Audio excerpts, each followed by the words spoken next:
Hi everybody, it's Paul McCartney's Egypt Station. It's 2 years old. I wanted to see how I think it's fared over that time, and specifically comparing it to what my thoughts were when the album first came out. Because I did something that I'd never done before, and I've only done once since, and that was listening to each song for the very first time on release day. I made notes of exactly what I thought of it at that point after just one listen. And I've got those notes here, and I'm going to go through them and see whether I still think the same. So there was 3 songs that had come out already before the album's release. That was I Don't Know, Come On To Me and For You. So we'd had the first 2 out on the 22nd of June, and then on the 18th of August For You came out. So I already knew those, and I'll give you my thoughts on those because I didn't make a note of those because I already knew them on release day. I Don't Know is an interesting one because as an opening song, if you discount Opening Station, which of course it's not a song, it's just some sounds that lead you into the album, I Don't Know is probably the most downbeat song I think Paul's ever opened an album with. I mean, he's certainly had slower tempo songs open albums like London Town or Tug of War, but nothing really as down as I Don't Know. And I think it is a beautiful song. The piano sounds lovely, and there's a couple of lyrics in there that to me have always reminded me of something else that I'm a massive fan of, and that's surprisingly the Omen films. And it's the lines about crows at your window, dogs at your door. Now, anybody who knows the Omen films will know that they're quite very symbolic things, and this song's always reminded me of it for that reason. But it's really Paul talking about his own mortality, which he's done a few times in recent years.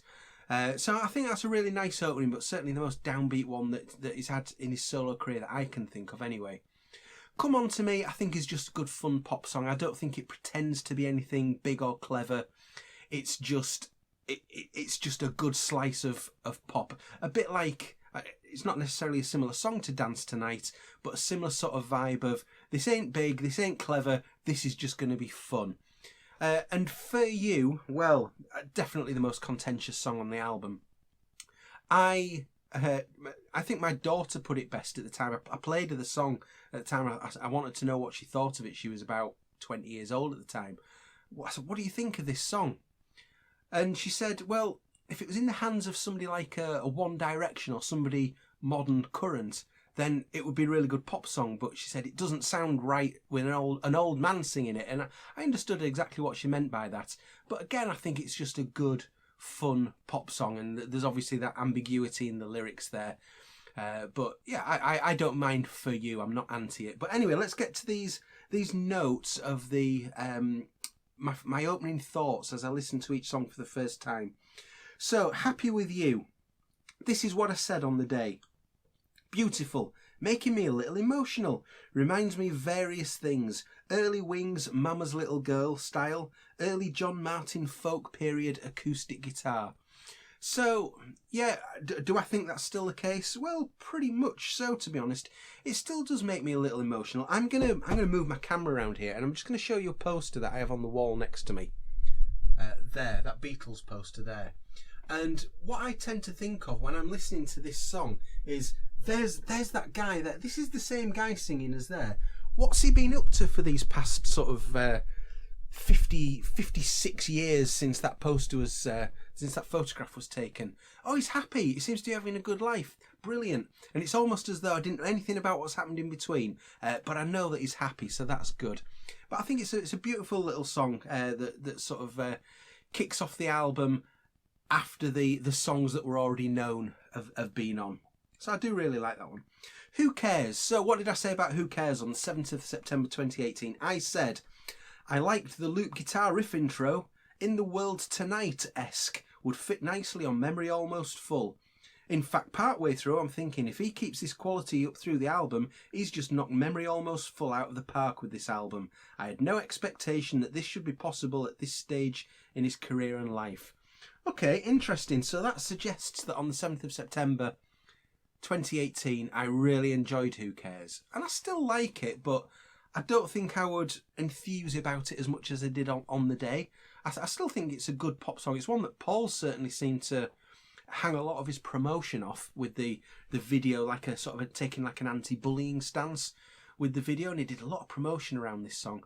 I don't think it's one of the highlights of the album, personally, but I certainly seem to do on the day. But I still think it's a decent song, and yeah, it's okay.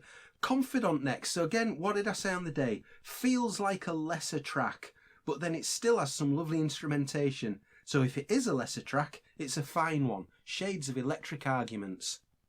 Okay. So I said it has some lovely instrumentation. There is a really nice sort of acoustic guitar, a lead guitar riff. It's not overly lead guitar, but it's sort of very much sort of picking a particular melody out with the acoustic guitar, and that does sound really nice. Yeah, I still think it is probably one of the lesser songs. But again, as I said, if it is a lesser track, it is a good one, because Paul certainly had things I would regard as lesser tracks on other albums that are nowhere near as good as Confidant. I said Shades of Electric Arguments. Yeah, I think I can still justify that. I think you could put something like Confident on Electric Arguments. I don't think it would sound out of place.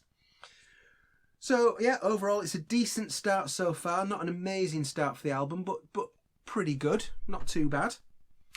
People Want Peace, next song, which I think, well, we'd have had For You, which I talked about, and then it would go on to People Want Peace. So I said on the day, the song he perhaps should have written after sitting on that JFK tarmac back in September 2001. Okay. So I was obviously thinking there that this is instantly a better song than Freedom, around that sort of topic of, you know, the human race getting on with each other. I still think it's a good song. Again, I don't think it's a great song. I think the second half of this album is better than the first.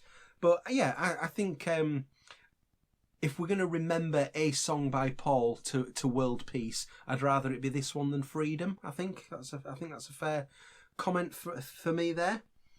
So this, to me, sort of marks the halfway point of the album. Now, I know on the vinyl version that there's still one more song left, Hand in Hand, but we are 8 out of 16 tracks through at this point.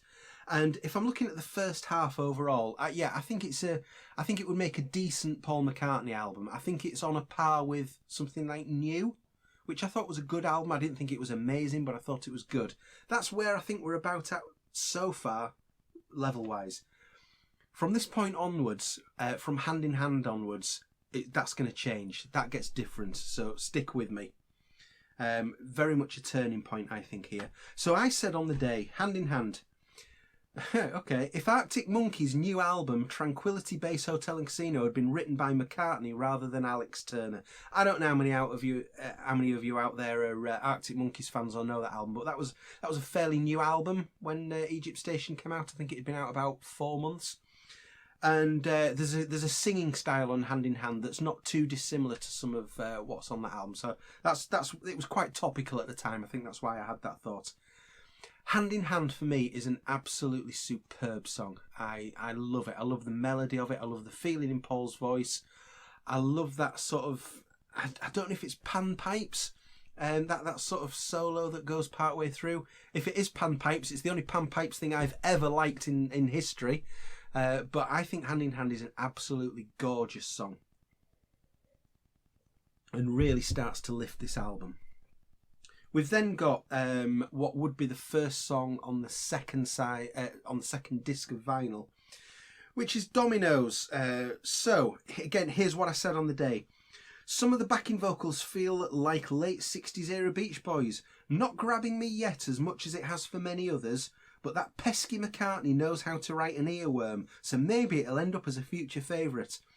I like how at the end of versus chorus, when you think it'll perhaps have a little break for a second before continuing, no!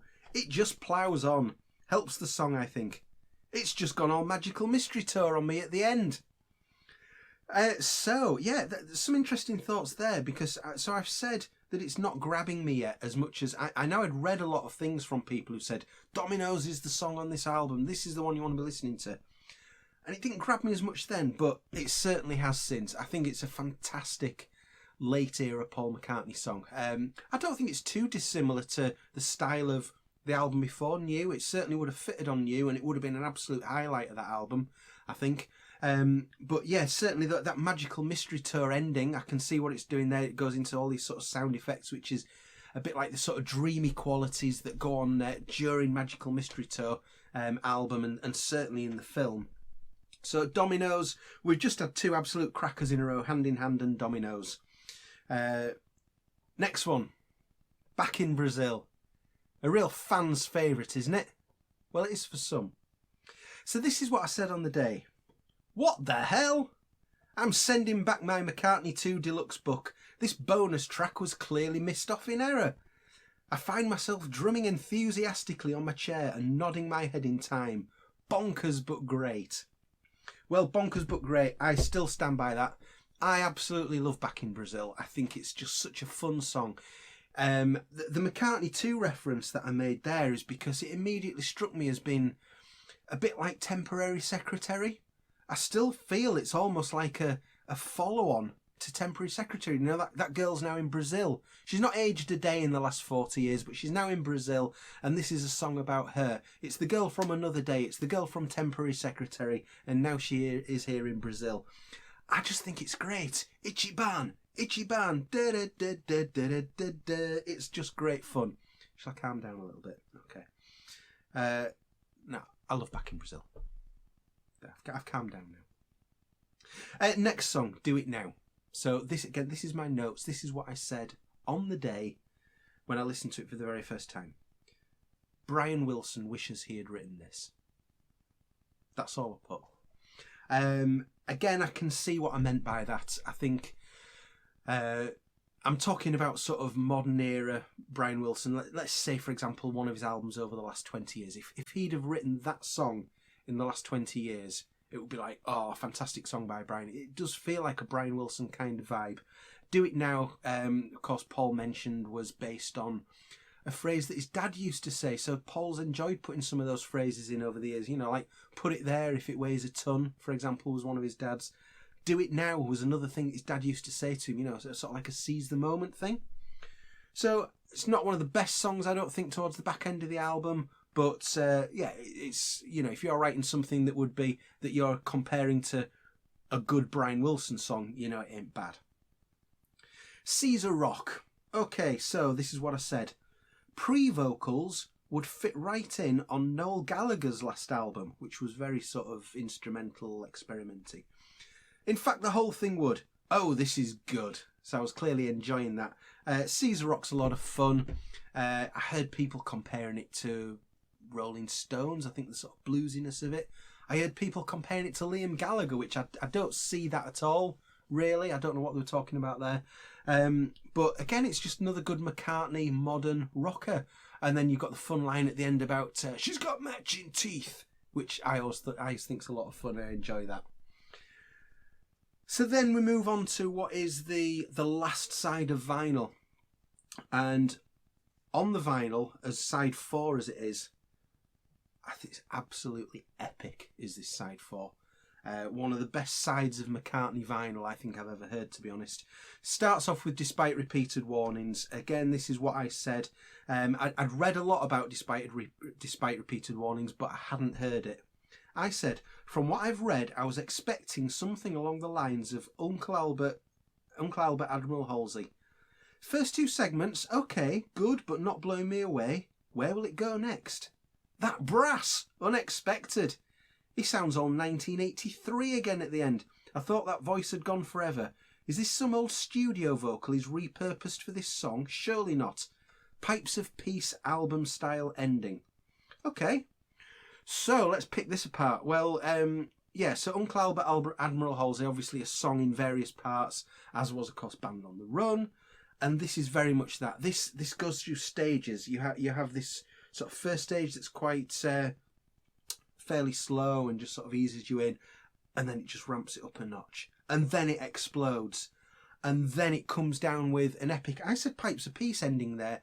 I think actually the more I've listened to it, the more it reminds me of like a tug of war style ending. Yeah, those vocals, I don't know whether there must have been either Paul had a very, very good day in the studio, or there was a lot of trickery going on, because that to me just sounds like 1982 Paul McCartney has landed in the studio and he's adding backing vocals to this song. I think it sounds incredible. And that does get me, now that song gets me emotional. I don't often get emotional listening to music, but I do at the back end of this album, really sort of starting with Despite Repeated Warnings. So, yeah, I said first two segments okay, good, but not blowing me away. I think you need to take the song as a whole here. And yeah, one individual segment at the beginning isn't going to make it into an epic song, but in full, wow, I think it's one of the... I just think it's one of the greatest things that he's done in the last 20 odd years, to be honest. So that's Despite Repeated Warnings. We then go on to this sort of medley at the end, which he's done a few times, obviously Abbey Road, famously Red Rose Speedway, Memory Almost Full, and now we've got one on Egypt Station, and it's Hunt You Down Naked, C-Link. So this is what I said on the day. Lovely dirty opening guitar riff. I'm chair drumming again. Someone said they found Liam Gallagher solo album comparisons. Could it have been Hunt You Down they were describing? Naked, yeah, okay, not too much to say about this. Hints of the I've got too much on my plate melody. Okay. From Memory Almost Full, yeah. A bit of Wings, Don't Let It Bring You Down backing. Yes, definitely with the this sort of recorder style things. And then C-Link, when he's just sort of coming down with the bluesy guitar. Had something like Ooh You got the big Abbey Road orchestral production treatment in 1970, it might have been a bit like this. Good licks, Macca. Well, there you go. So, I clearly enjoyed that at the time. I still do. I think this is the part of the album where it really, really starts to give vibes of Paul giving clues to this might be his last album. And maybe it won't be. We still don't know. We've not really got any news on that yet. But I think there's all sorts of clues dotted in here that maybe not necessarily to be in his last album, but to him, this is like an overview of his career, I think, this album. The way it starts off, the first few seconds of this album, Opening Station, is almost identical to the first few seconds of Sgt. Pepper's Lonely Hearts Club Band. You've got Back in Brazil that harks back to Temporary Secretary. There's Despite Repeated Warnings that's got the tug of war style ending. And all through it, it seems to be just him signposting different parts of his career. I mentioned there about the Don't Let It Bring You Down backing. It's all through this album. And this is the part of the album where he's dropping those clues. So, for example, the very last vocal on Naked is, I've been naked for so long, so long, so long now. So he's saying, so long now. Is that him? Is this him just in case this is his last solo album? Putting all sorts of clues in there for people to pick up on later on. I don't know, because then he finishes the album on lead guitar, which is where he started in the Beatles before he messed up his first solo on his first song and said, never doing that again. So he's sort of ending where he started. And those opening stations and the opening station 2 almost sound like, and this is where it gets a bit... this might get a bit much, but it almost feels like he's going up to heaven. This is like his career's over. He's done. He's going up to heaven. You hear him sort of ascending. You hear the angels singing, and then when he gets up there, you hear him plug his guitar in. You hear the cable going into the amp on the record. Plugs his guitar in. He's got people up there that he wants to jam with. That's how I've always felt. Now, if he brings out another solo album at some point, it's going to blow every one of these theories out of the water. If it turns out to be his last solo album, then I think conspiracy theorists can have fun for years with this album. So that's the last songs on the album. What did I say overall about the album once I'd listened to it? So I said on the day, I'm pretty blown away, to be honest. No 76-year-old has the right to be this creative and to be putting what is clearly a hell of a lot of effort and thought and passion in. It's ridiculous. I don't love all of it. Some of the stuff others have raved about hasn't quite grabbed me yet. Some of the stuff others are not as keen on, I thought was great. So I'm really trying to form my own opinions rather than being led by what others have said. But so far, I love it. That's what I said on the day. What do I think now? I still love it. I still play the album regularly. And I mentioned at the beginning that on my McCartney album ranking videos, I'd ranked it number 6 on there. I'll put a link to those videos if you've not seen them yet. They're there if you want to have a look. Where would I put it now? Well, I think I would move it up in the rankings. There's a few albums I would actually switch around from those rankings now. This is one of them. I think I would probably push this up a place to number 5 and push out of the way. Well, if you want to know what I pushed out of the way, you'll have to go watch the video, won't you? But I think I'll probably move this up to number 5 as my overall Paul McCartney album since his solo career started. So that's my thoughts on Egypt Station. I hope you've enjoyed those. Please subscribe to my channel if you haven't done already. You get notified of future videos. And I will be back again with you very soon for another video. Thank you very much. Goodbye.